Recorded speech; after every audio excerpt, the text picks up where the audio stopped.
I'm Lisa Bragg, and hi, I'm Lisa Bragg, and welcome to Bragging Rights. I haven't hosted this show in a very long time, so I'm back out of hiatus. And what I'm going to do on this show is I'm going to interview some really interesting people who are doing great things in the world. And then I'm also going to tell you sometimes my thoughts. So I'll do solo casts and also do interviews with people who I admire. And so if you are somebody who would like to be on my show, I will have a call for guests eventually and want you to come on my show.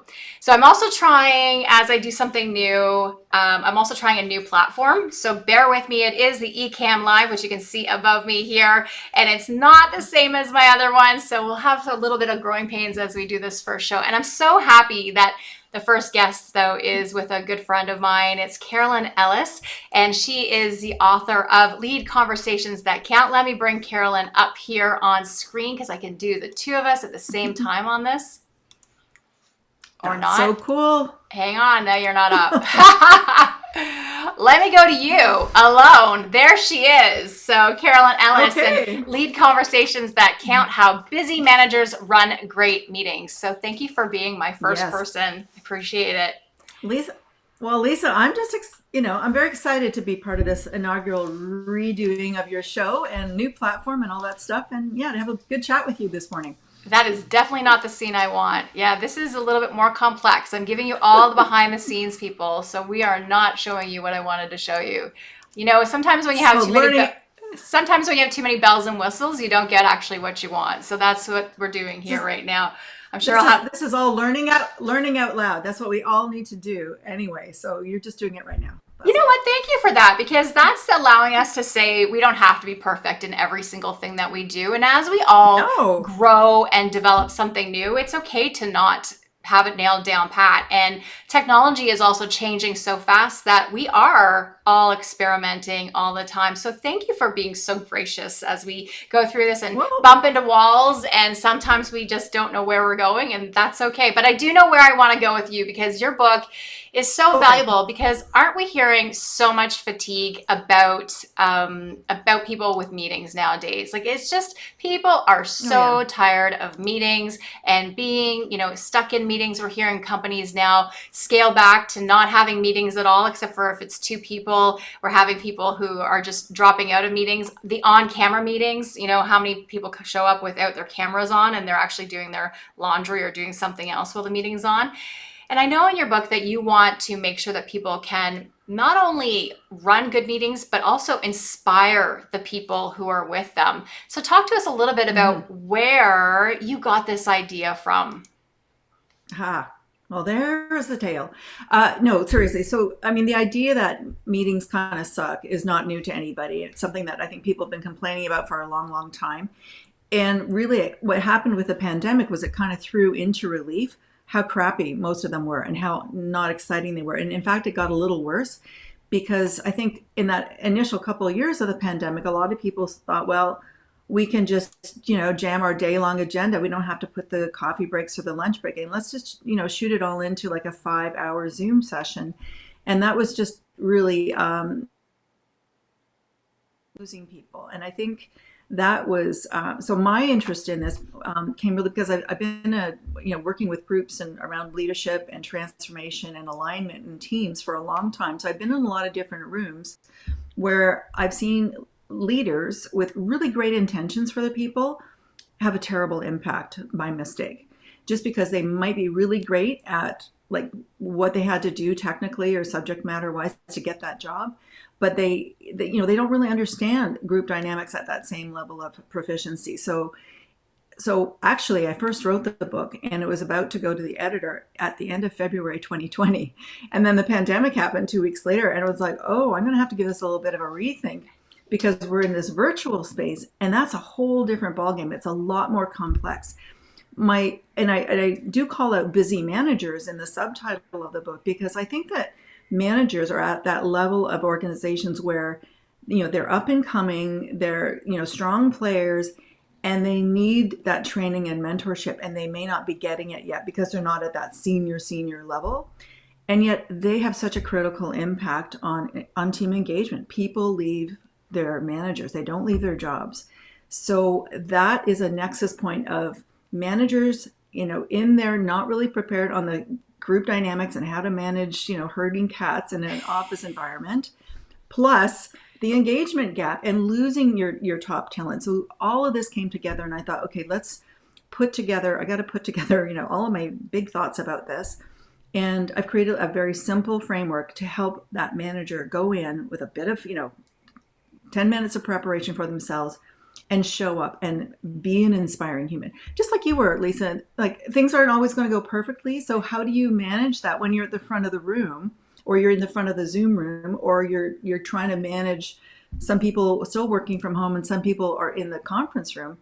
It's really complex. So I think we're all on a bit of a learning curve. We're getting better, and there's still more that we can do.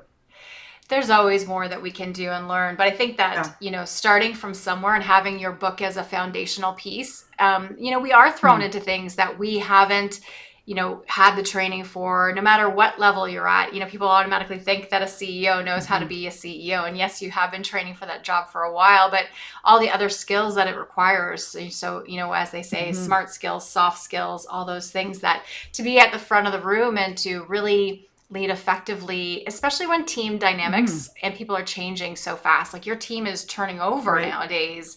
And as you said, working from home, what a great thing though, that your book was coming out right at the time of this really explosion of the hybrid life that we're having, so that's kind of fortuitous in a way for you that it was a bit fortuitous. I threw a chapter in there specifically on the unique challenges of hybrid meetings. And I think it's something where really, because we're in a mix, and we're still in this mix with back to the office, no, we're still working at home, and we're doing a mix of these things, and we're changing. Like recently, was it Shopify said no more meetings unless it's more than two people. We're never having a meeting again. Here's these very specific criteria of when a meeting will be permissible.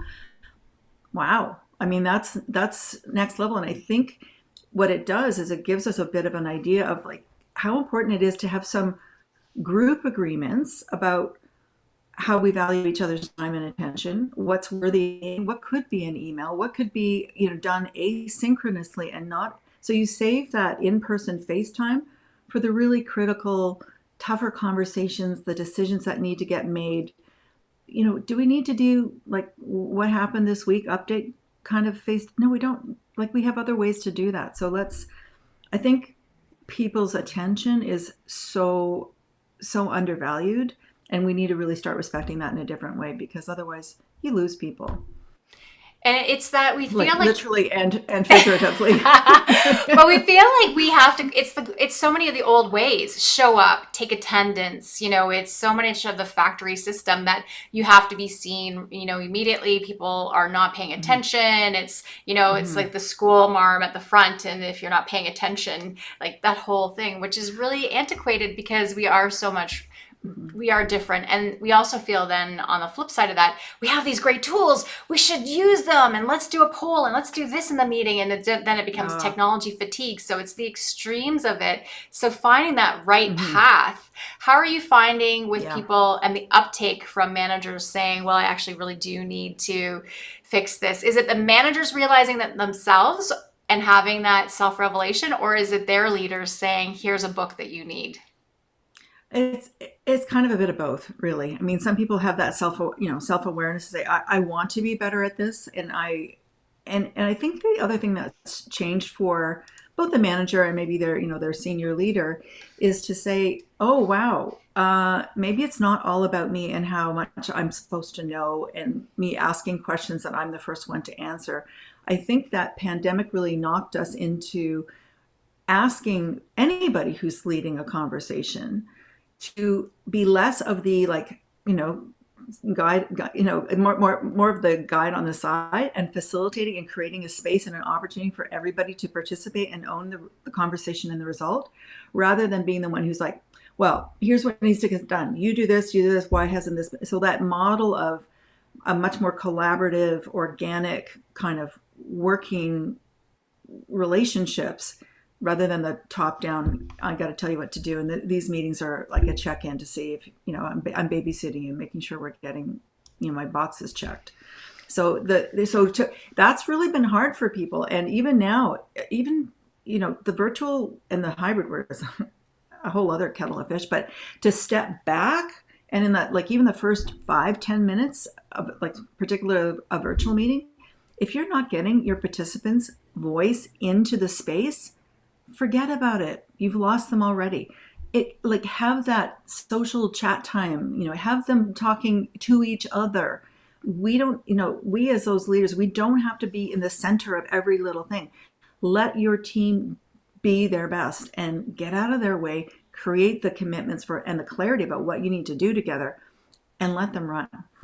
Absolutely. And that is a good reminder for me to say, if you are watching the show live, we'd love to have your comments and any of your thoughts and any questions that you have for Carolyn. And if you're watching the replay, then put some comments in too, because we will come back and check on them and hopefully answer. And make sure you take the time to follow Carolyn and learn more as she posts things on LinkedIn and other social channels about her awesome book and the things that you can, because she's very, very generous. So she's always putting great content out for people.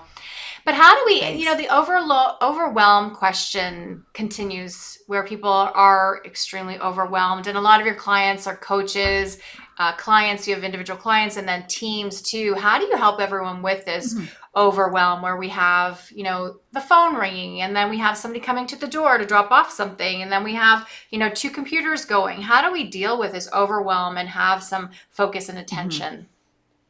Yeah, I've actually been doing a lot of thinking about this, and you'll be hearing soon about my focus roadmap, which is another thing that's coming out.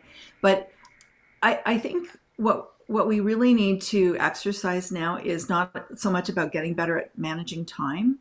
It's about managing our energy and discerning and making clear choices. Like, I'm doing this. No, I'm not doing that. So I think a lot of us, and I'll speak for myself. I mean, I remember way back in the early days, I used to think that the Oprah magazine was the greatest thing on earth. And it was so cool when I was starting my very first business, like 20 years ago.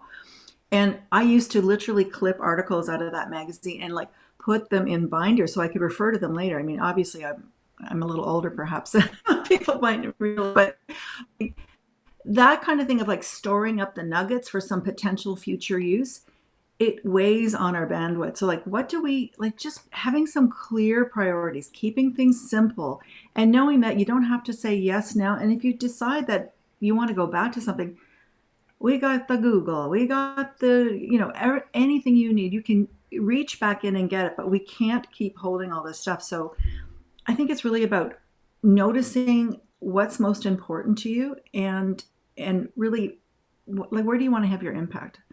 Like you can't just sort of spray your impact everywhere. It's like, find your spot, own it, and like you say, brag about it, be proud about it. Like put your flag in the ground and say, here I am, this is what I do, and who wants to come and play with me here? But the scurrying around, that just weighs you down. Absolutely, because it's always, there's something new, something sparkly, something glittery, and something to go over there for. And so when we have too many distractions, because we have all this technology and all these gurus and people telling us what to do, it makes it hard to really know your path. And so that's why I talk about, market to where you want to go, and knowing where you want to go is critical. And then you can, say, here's where I'm going, come along with me, and having that vision. Because then having a point of view and a vision makes you so much more valuable wherever you are. If you're working on a board or working inside a company or an entrepreneur, having a point of view is critical, because then you can say, people, come along with me, and here's where we're going. So I think that's great, is really watching the energy level of all these outputs that you're being expected to.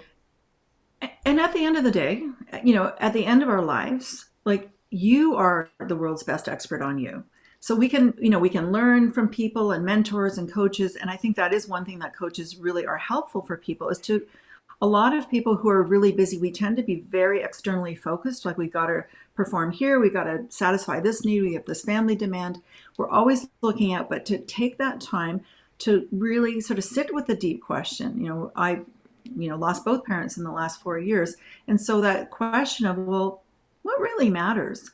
And you're the only one who can really answer that for yourself. So taking that time, even if it's, on a walk with the dog or something, to say, who do I want to really be? And like, just knowing that there is no wrong answer, and it's your answer to say yes to.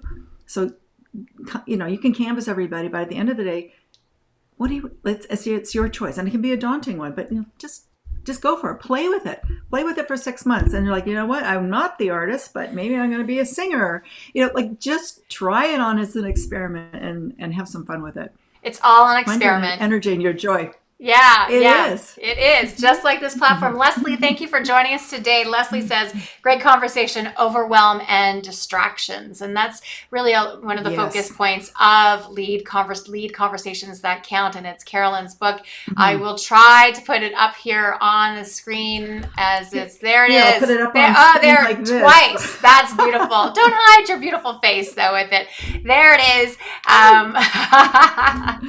Yeah, there's her book. Oh, now it's right in front. There we go. Now it's high-tech broadcasting here. Back in my day. Wow. This Pretty book, special though. production. The book has been out for a little while now and is really making a difference to people.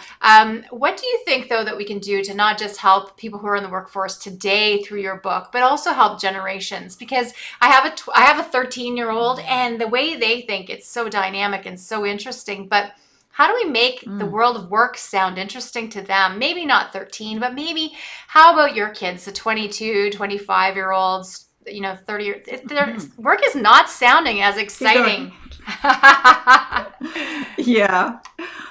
Oh, that's a great question. And honestly, like you just unlocked a big question for me, which is like, how do we show up? And I think a lot about how are we parenting our kids? How will our kids parent our grandchildren and great grandchildren? Like that, we are creating a ripple right now, each of us, as our busy professionals, busy entrepreneurs, whatever. So the stories that we tell ourselves about our work, and our kids are hearing, oh, I got so much work to do. That sends a message. So our kids pick up on that, and they might feel like, oh man, like work is going to be hard.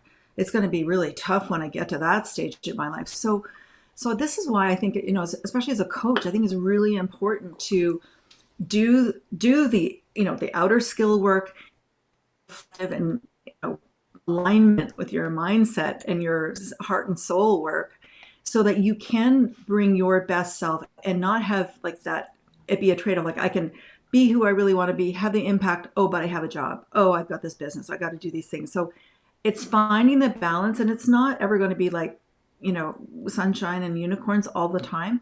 But even for your kids to see, how do they see you go through challenges?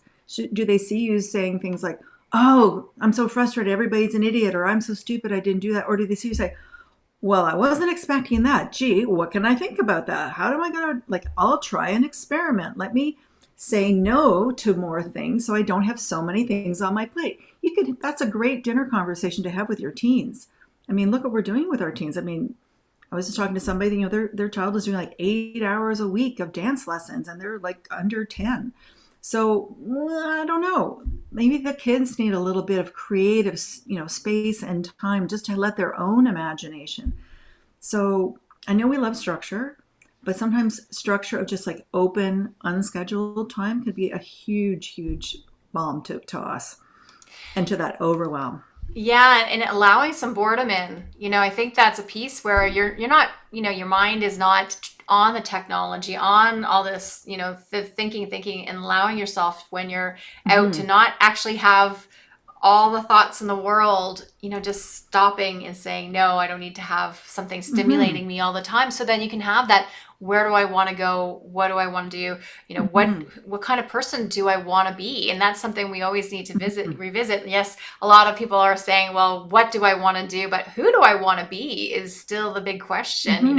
What kind of person when I'm 25, 35, 85 years old, 95 years old, what kind of person do I want to be? How do I want to show up in this world? And it's a how do I want to show up in this world? It's not a job title. It's not a success level.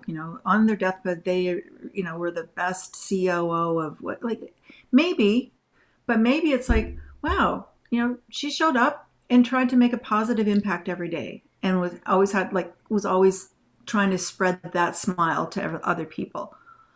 I'd love that. I mean, that sounds great to me. And you're doing not it. Taking ourselves so, thank you. But, to take ourselves so seriously when we get so stressed, it's just natural. And honestly, I have a lot. I have a very deep toolbox of transformational tools and mindset and coaching things. And I had to really scrape the bottom of that tool set over the course of this pandemic and my grief journey and everything. It was like, what else do I have in here? Because I'm feeling this stress. And so I don't think that we can underestimate like the ripple effects of what we are all have been through and what we're still adjusting to as we figure out what, how do we work? How do our kids get educated? How do they, how do we do a good job and pass on the torch successfully to the next generation of leaders? You know what I really appreciate? Oh, there's my dog. You have a dog, yeah. Mine's somewhere sleeping, and this is, how it goes, right? So we don't stress over the imperfections where I think people used to. What I really like about you and your coaching, though, is that it comes from a place of really, deep thinking about the person in a deeper way, and not just the surface level of a manager doing their job, the corporate expectations. It's really the deeper level of people at a human level, and that you've gone through these tools and thought about these tools yourself. Because so many people in coaching and consulting, they get the tools or they get the formula, and then they just start telling people to do it, and they actually haven't gone through the steps themselves. They might sell those steps because they got in a package and somebody told them to do it, but you actually reflect and think about and go through all of the things. So that's well, thank you. And thanks for noticing. I mean, I actually took a whole step back from coaching for exactly that same reason, because I was finding there was just so much neck up, wrote, here's the step by step. And I think it's respectful for us to meet people where they are, not judge them, but to just be curious and say, wow, that's interesting. Can I learn more? And then just have a conversation.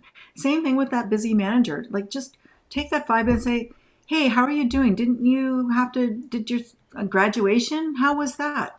Like, let's have human conversations, like not just these sort of positional conversations. Because that's, at the end of the day, the relationships we have, if they're strong and trusting, you can do anything.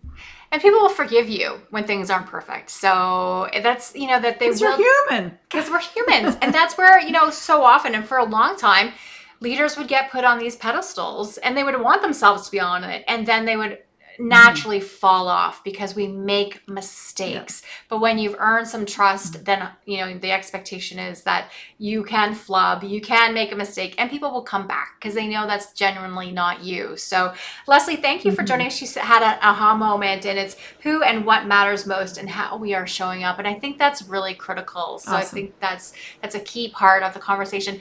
Now, my book is coming out. It's called Bragging Rights. And so I want to know, you tell us, what's that one little thing that you haven't told people because you're like, I don't want to be seen like I'm bragging. We need people to brag and talk about their success. But what's something that you want us to know about that maybe it's been a hidden gem thing for you for a little while? What's that one thing or two things? Oh, okay. I wasn't sure if I was going to share this, but I am. So I'm going to brag because I have started cold dipping in Lake Ontario since mid-November. I think I've done this month, so it's January. I think I've done a dozen dips in Lake Ontario, and I would never thought I would want to go and sit in a cold lake for 2 or 3 or 4 minutes. I thought those people who did it were kind of like literally off the deep end, but I tried it, I liked it, and I am loving it. It's just really, I'm meeting some wonderful people. It's had a huge impact on my mental clarity and my focus, which is fantastic. And there's just something about me doing this weird thing I'd never thought I'd do, and I'm enjoying it so much. I was actually in the lake this morning at 9:00. So there you go. Okay, it needs that blue frozen emoji all over because that's like great. It does. But it's popular now to do that. It's really gaining in popularity. So it's growing. We both live in Toronto, and so today's a mild day. I think today is +4 centigrade Celsius, so it's warmer today for January. Yeah, the water was only probably 2 or 3 degrees. It's warming. Yeah. But to go in and to do that, that's brave. Yeah, I'm frozen just talking to you about it. And this is totally. I have my tea here. And this is totally putting you on a spot. But who's somebody that you really think is a hidden gem that you want to give a shout out to, that you think Yeah. is really doing something great? I want to give a shout out to a woman named Serena Condello, who has a charity called the Big Little Caravan of Joy. And I'm part of a musical theater group with her. We have a show coming up in mid-February, actually. And Serena creates the most magical experiences for a bunch of, like non-theater performer kind of adults to put on a fun musical, and the proceeds of which go to her charity, which supports arts-based programming in vulnerable communities and children in Indigenous communities in Northern Canada and also in parts of Africa. So she's done this for years. She's incredibly creative, so much heart, and just an absolutely inspiring woman. So go Serena Condello. Okay, we'll put her name in there, and everyone should follow her too to find out what she's doing on Yeah. any of the social platforms for sure. So Yeah. Carolyn, I want to plug your Great. book again. You can hang it up, put up in front. Let me see if I can do that other, put you as There you solo. go. Whoop, whoop. Yeah, there we go. There's her beautiful book, and you can get it. Tell us your website. You can get it at carolynbellis.com. And it's also available Amazonish. Any old Amazon anywhere would be holding it too. Good. Thank you for all of that, and for being my first guest as I figure out all this technology. And thank you, I'm audience. very honored. And thank you, audience, for watching. The show will be sporadic. It's not going to be every week or anything, just if you can catch it when you're live. And if you are watching the repeat, just put something in the chat so we know that you are enjoying the show, and reach out to Carolyn on LinkedIn and all the other social platforms to follow her for all of her awesomeness that she gives the world. So thank you so much for watching. You know what? One thing I didn't really learn is how to turn this off. So I think I'm just going to click this button and Okay, see. we're gonna hang up. Thanks so much, everyone. Teresa. Thanks, everybody. Bye. All right. Bye.